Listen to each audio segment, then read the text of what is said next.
जगद्वन्द्य अवधूत दिगंबर दत्तात्रय गुरु तुम्हीच ना।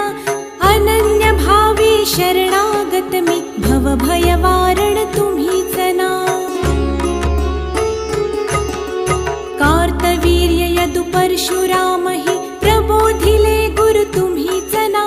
स्वामी जनार्दन एकनाथ तरी कृतार्थ केले तुम्हीच ना। नवनारायण सनाथ करुणी पंथ निर्मिला तुम्हीच ना। मच्छिंद्रादि जति प्रवृत्त केले जन उद्धारा तुम्हीच ना।